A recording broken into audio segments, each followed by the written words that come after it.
Sí, por supuesto. Seguimos acá frente a la sede del Fondo Monetario Internacional, el lugar a donde se ha hecho una polenteada, con mucha polenta, con nada de carne y con nada de salsa, tampoco, en demostración de lo que significan las políticas de hambre que está teniendo el Fondo Monetario Internacional en connivencia con otros gobiernos en diferentes países de América Latina.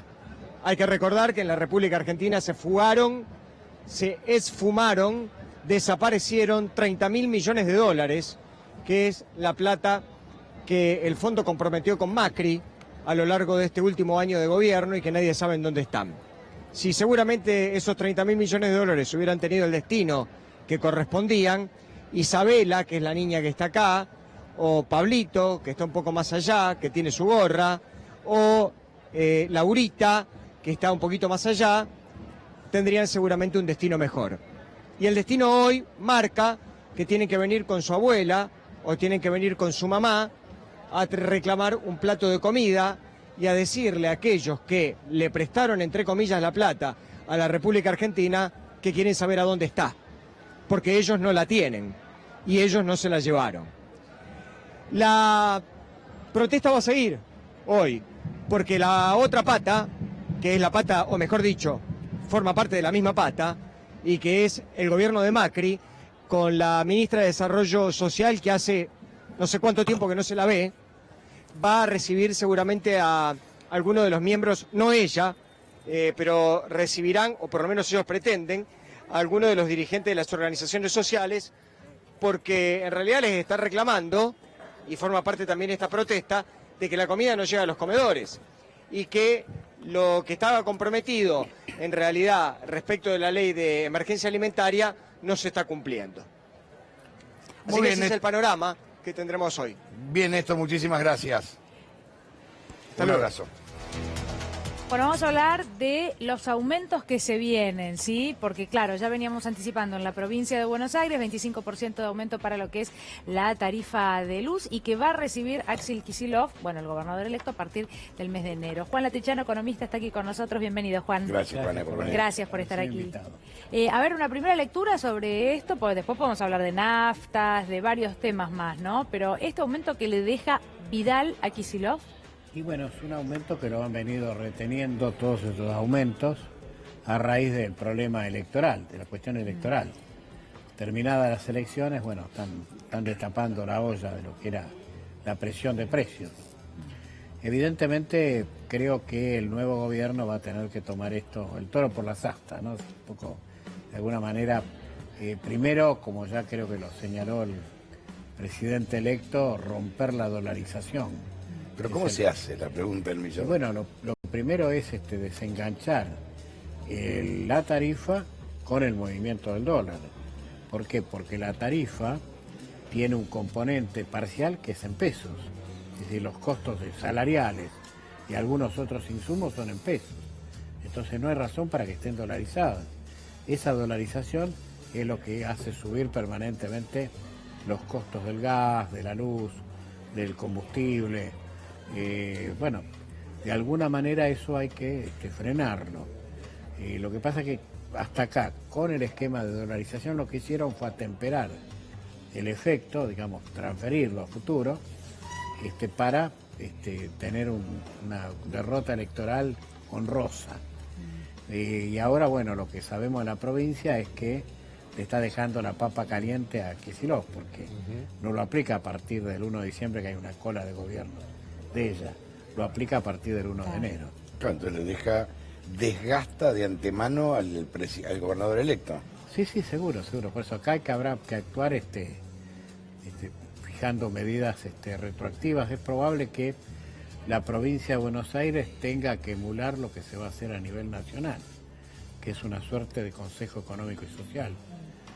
Me parece que esto hay que segregarlo en distintas regiones, entre ellas la provincia de Buenos Aires, que es muy importante, y ver cómo contrabalancear esto, ¿no? Evidentemente es una pesada herencia la que se está recibiendo. Ahora, encima, una herencia que impide tomar crédito al exterior, porque con la deuda enorme que tiene Argentina y el riesgo país, si uno quiere contraer deuda es carísima.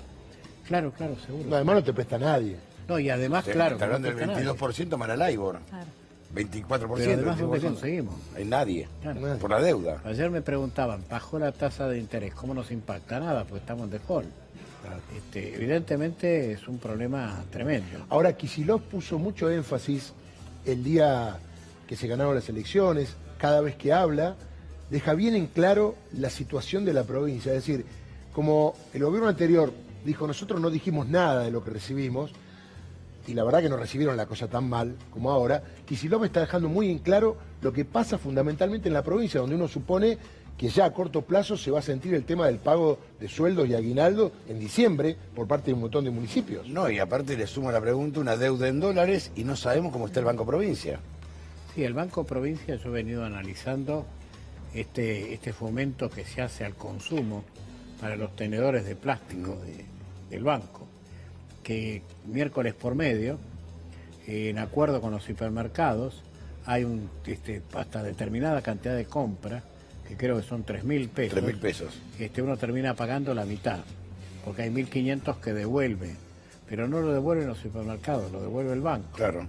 Con lo cual esto está agravando la situación del Banco Provincia. Y además hay un par de instituciones en la provincia que por lo menos yo he buscado información y no la he encontrado, son el IPS, la Caja Previsional, Claro. y el IOMA. El IOMA no se conoce un poco Claro. la información, cuando se trata en ambos casos de fondos públicos.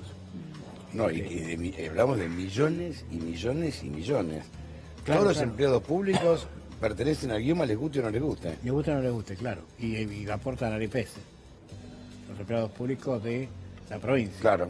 Por eso digo, y están gobernadas ambas instituciones por un presidente nombrado por el Ejecutivo Provincial. Claro.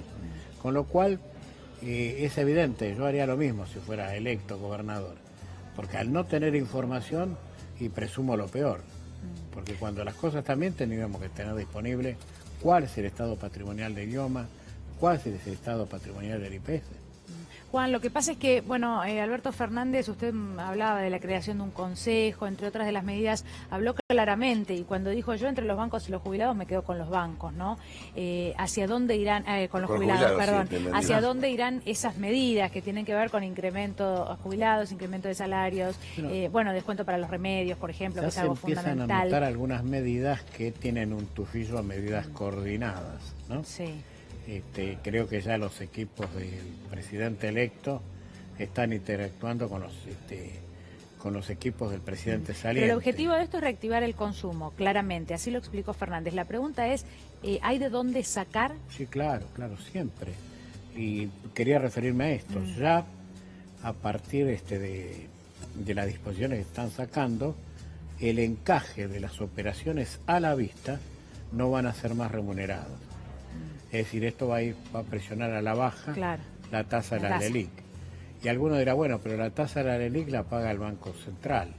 Pero la tasa de la LELIQ es referencial también Con la tasa de interés. para establecer la tasa de interés activa, con la cual la pyme se financia. Claro. Y si la pyme no se puede financiar para apalancar su capital de trabajo, no hay modo de hablar de empleo. Si se financia, podemos hablar de empleo. Bueno, los créditos y si hay para empleo, pymes, podemos hablar de consumo, pues hay salario. los créditos para pymes, y de hecho la visita de ayer a San Martín de Alberto Fernández fue fundamental, ¿no? Desde lo simbólico para saber o entender que ese sector, venimos diciéndolo hace tiempo, necesita una ayuda urgente, ¿no? O algunas medidas más que ayuda, porque ayuda parece solidaridad y en realidad gobernar tiene que ver con tomar las medidas concretas.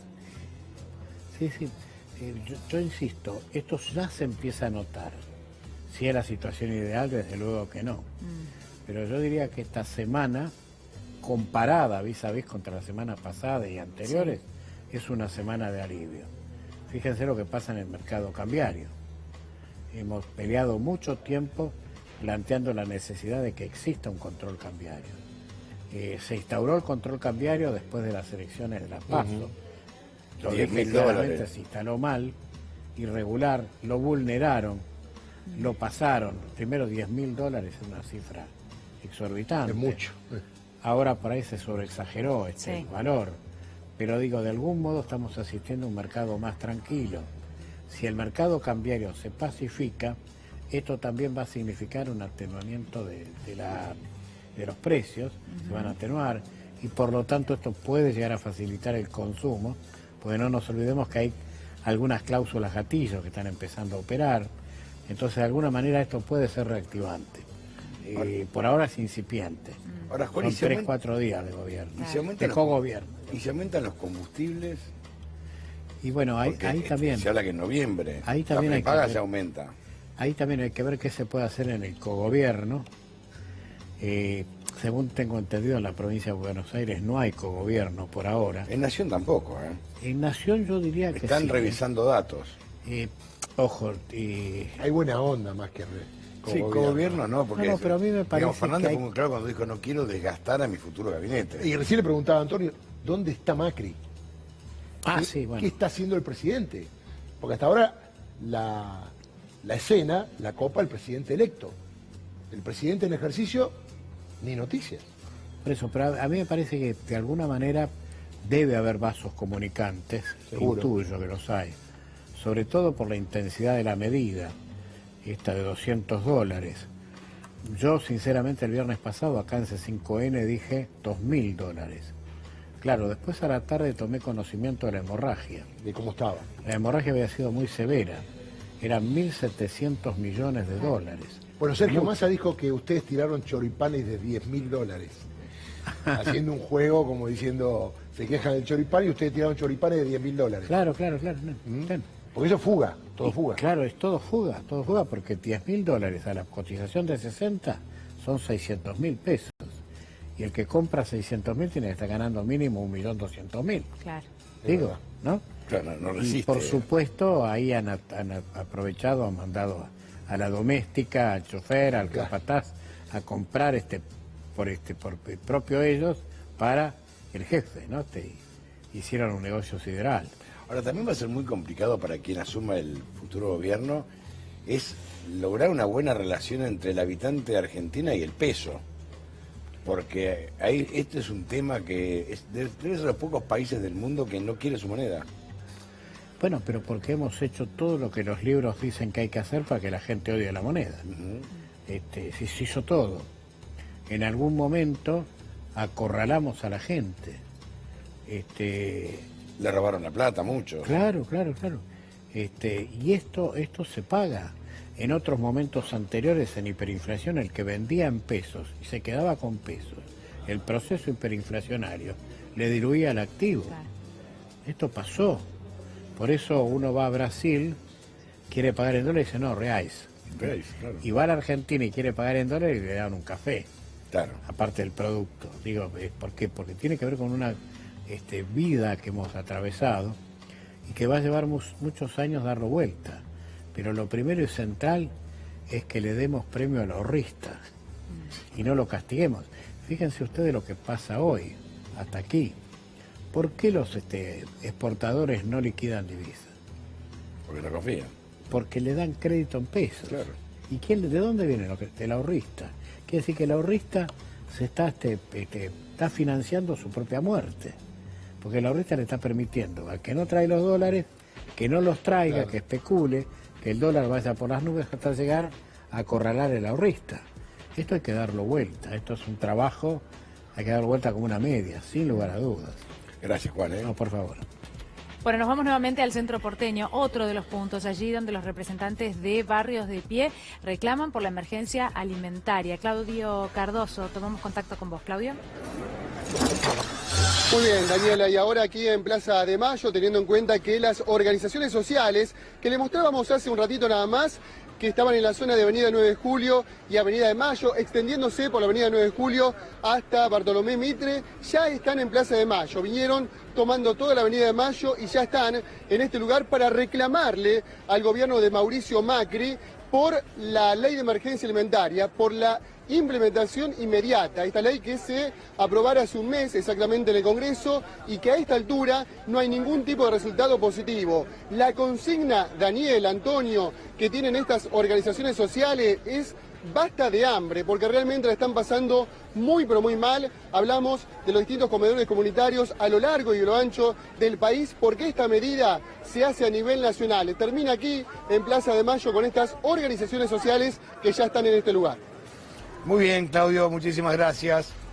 En un rato volvemos con vos. Hasta luego. Las dos marchas, una está en Plaza de Mayo, la otra está frente al FMI, 3 marchas en realidad, y la otra está frente al Ministerio de Desarrollo Social. Así es. Bueno, lo hablábamos en el día de ayer, la situación judicial que llega a uno de los temas tal vez más discutidos, ¿no?, del último tiempo, no por tan discutido se obtuvo algún cambio. Hablamos de la reforma previsional, Darío. Sí, que fue en 2017, recordemos, con una gran manifestación popular, con todo lo que sucedió en el Congreso y con una pérdida, obviamente, del poder adquisitivo de los jubilados, que significó ese cambio, la doctrina Pichetto, por llamarlo de alguna manera, en cuanto los jubilados fueron perjudicados, a pesar que desde el gobierno se vendía que con esto no iban a perder con la inflación. Bueno, acá hay dos especialistas que nos van a explicar rápidamente todo lo que perdieron los jubilados desde que apareció aquella ley, que era como la panacea después de que ganó las elecciones el oficialismo y creía que tenía la vaca atada en cuanto a que iba a poder hacer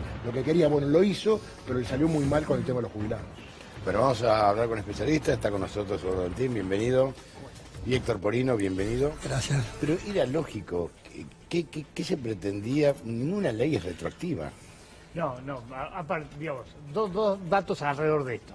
Es decir, ustedes deben acordarse que en ese momento los principales economistas ligados al gobierno hablaban de que eso significaba un ahorro de 100.000 millones de pesos. Claro, me acuerdo. Entonces, bueno, digo, la realidad es cuando algo dice que es un ahorro, alguien lo pierde, ¿no? Claro. Es decir, si el gobierno se lo ahorra, no se lo perdieron los jubilados. Porque se defendía que no iban a cobrar menos los jubilados. Claro, pero defendía todo a el la mundo vez. hablaba que Claro. ese era el ahorro de 100.000 millones de pesos. Así que digo, es decir, la realidad es que esto tenía que ver no solamente con los jubilados, esto tenía que ver con los jubilados, con los pensionados, con los que tienen pensiones no contributivas, los discapacitados y los chicos de la UH.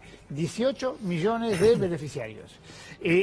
Entonces cambiaron la fórmula, pero aparte de cambiar la fórmula, le robaron 3 meses.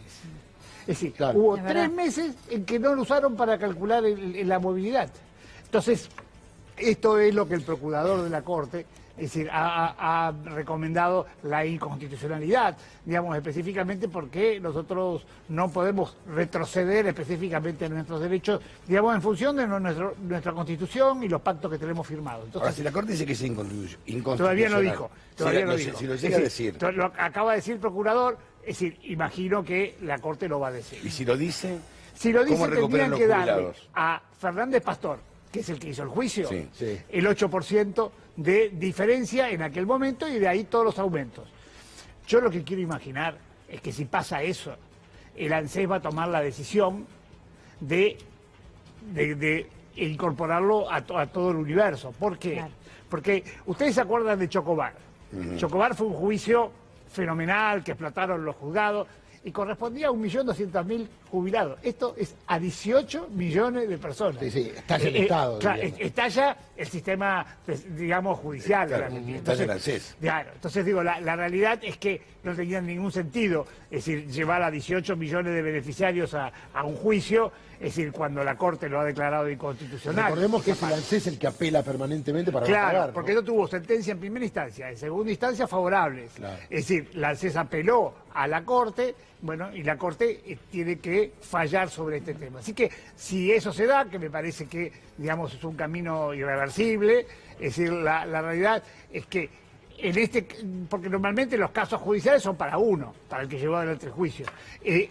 Normalmente no, siempre. No son erga hombres, Claro, como se dice. digamos, es que, digamos, pero la realidad que me parece que acá, si pasa eso, por la cantidad de beneficiarios que están involucrados, Se va a presentar me todo el parece mundo, obviamente. que el ANSES debería tomar la decisión de, bueno, y esto me parece que va a estar ligado al 20% que prometió, es decir, específicamente a Alberto Fernández, por ahí este 8% forma parte de esa parte de la recomposición que estamos hablando. Paulina, siempre y en el cargado caso- de papeles. En el caso de los jubilados se vienen una gran cantidad de aumentos. Hablamos de luz en la provincia de Buenos Aires de un 25%, bueno, prepagas y demás. La verdad es que combustible que va a afectar a todo, gracias Darío. Va Alimentos. a afectar a todo, alimentos principalmente. La pregunta es cómo hacen los jubilados, ¿no? Para conectar todo y los demás, cómo hacemos todos para hacer frente a todos estos aumentos. No hay milagros en esta materia. Por eso es que frente al proceso inflacionario que vivió el país, tuvimos un proceso recesivo muy grande e inédito, porque frente a las caídas de las ventas, frente a la caída por los aumentos de precios, los salarios no aumentan en la misma proporción en que aumentan los productos. Es más, tenemos prácticamente una economía dolarizada. Sí, y además hubo una caída de salario. Una de un caída del 20%, salario porque se cobra además de en los pesos incrementos. y la economía está dolarizada. Las jubilaciones se cobran en pesos y la economía está dolarizada. Sí. Es un verdadero absurdo, por ejemplo, haber dejado libre el precio de los combustibles a través de una resolución del ministro de Energía de la Nación a partir del 1 de octubre del año 2017. ¿Para qué? ¿A quién tendió a beneficiar? A las petroleras. Bueno, el argumento en ese momento, y vuelvo a citar a Gabriela Michetti porque su explicación fue realmente sorprendente, ¿no? Bueno, muchos la recordarán. Ella lo que decía es, no, esto está buenísimo, ¿por qué? Porque lo que va a hacer es que los precios bajen y va a ser mucho más barato. Pasó todo lo contrario, pero ya en ese momento todos sabíamos que iba a pasar todo lo contrario.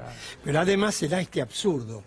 Cuando el precio del barril del petróleo llegó en el mundo a $155 el barril en Arabia Saudita, el Golfo Pérsico, etcétera, automáticamente aumentaba el precio de los combustibles en la Argentina. Después fue cayendo y llegó a $30 el barril. En la Argentina el precio de las naftas y el gasoil no bajó un centavo. Ahora que de $30 comenzó la tarea ascendente, 35, 40, $45, aumenta nuevamente el precio de los combustibles en la República Argentina. Cuando estuvo fijado en $155. Llegó a 155. Y el precio lo fijaron en ese valor. Exactamente. Cuando llegó bajó a nada. 30, llegó a $30. No estaba lo mismo. No bajó nada. Y ahora cada vez que aumenta el precio de los combustibles en el mercado internacional, aumenta el precio de los combustibles en la Argentina. Ahora, en un país como el nuestro, que tiene una superficie territorial casi de un continente, 3 millones de kilómetros cuadrados, y donde el 90%, porque se destruyó el ferrocarril, del transporte de carga se realiza a través del camión, se calcula que la logística incide en la estructura de costos de una canasta de alimentos promedio en un 35%. Entonces este aumento en el precio de los combustibles se va a trasladar luego en el precio cuando vamos al supermercado de los distintos productos que vamos a consumir. Ahora, que esto en la Argentina ir siempre a contramano del mundo, ¿no? Dolarizar las tarifas. Cuando el mundo construye vías, cerramos ferrocarriles. El mundo se maneja en tren, nosotros dijimos Bueno, ramal eso que fueron paga, las petroleras. Fue la ramal que paga, ramal influencia que cierra. de las petroleras a partir de la década del año 60. Claro. Yo me acuerdo que en el año 60 era concejal en la ciudad de Buenos Aires y me acuerdo el escándalo que armé frente a las presiones que habían en ese momento con el gobierno de turno en favor de las que era frondísimo. en favor de las petroleras. Y no nos olvidemos los contratos petroleros. Y no nos olvidemos que luego el gobierno del doctor Arturo Illia, una de las primeras medidas que tomó fue la anulación de los contratos petroleros. Así le costó. Y así le costó, los petroleros y los medicamentos, ¿no? Los grandes laboratorios medicinales. De modo que este es un problema muy serio, dejar libre el precio de los combustibles. Pero es un disparate. Ahora, ¿quién lo hizo? El presidente y accionista de una de las principales petroleras del mundo, el ingeniero Aranguren, de la petrolera Shell. Nadie se dio cuenta de todos los que defienden la República, que se llenan la boca hablando de la República y de las instituciones. No dicen una palabra sobre los conflictos de intereses. Porque son socios. Son socios de todos los grandes... A ver, el presidente de las grandes, unas más grandes distribuidoras de electricidad es socio del presidente de la República. Las transportadoras son socias del presidente de la República. La otra empresa está ahí. Son todos socios. Es un club de amigos. Claro. Las autopistas, un club de amigos que se ha sentado en un gobierno pensando que era una empresa, se llenaron de plata, se llevaron toda la plata afuera, toda, y nos deja a nosotros, como siempre, varados. ¿Cuál es la discusión que se en viene? Pampa y la Vía. Claro, Es la discusión que se viene fíjate, porque claro. ya en noviembre Aranguren está citado por la justicia, Claro. Darío, Sí, pero corregime si digamos, no, esto, por ejemplo, Laura que la Alonso provincia de Buenos también. Aires aumenten las tarifas eléctricas En enero. 25%. En enero, aparte. Después de las elecciones. Claro, ¿no? después que hacemos nuevo gobernador. Entonces digo, es decir, este tipo de cosas. Es decir, el impacto que va a la autorización a las prepagas a que puedan aumentar el 12%. ¿Cuánto aumentan las prepagas en lo que va del 2015? Tengo acá, mirá. 60, tengo acá, 61,3%. Este año. Este año. Y Claro, en con una todo el inflación que va a gobierno. ser de 57 y de... Yo tenía acá, en algún lugar, acá, entre los papeles, es decir, las prepagas aumentaron en lo que va del periodo de ellos el 237%, digamos, desde el 2016 a la fecha. Mientras la inflación, la inflación fue el 237 y las prepagas aumentaron el 262. O sea, siempre ganaron la inflación. Siempre estuvieron por encima de la inflación. Es decir, la realidad, ¿sabes qué es lo que le pasó a las prepagas? Ya perdieron 1.200.000 Claro. afiliados. Claro. Entonces, digo, O se cambiaron de plan. Claro, a un Claro, plan claro. menor. ¿Qué le pasa? Van perdiendo afiliados, es decir, no se pueden financiar, por lo tanto tienen que volver a subir la tarifa. Es decir, la realidad van a explotar, digamos. Me parece que la capacidad de negocio con la que miran las prepagas, digamos, es de muy corto plazo. No miran Y específicamente. Eduardo, y han el ganado fenómeno. muchísima Claro, plata. mucho. Hay una muy famosa que tiene una fundación. Sí, claro. Es muy famosa, no digamos el nombre. Y la fundación maneja más de 6.000 millones de pesos por año. Sí, exactamente. Es una, muy famosa. Claro. Claro, sí, sí, Fíjense sí. en ustedes, La este más año, La más grande.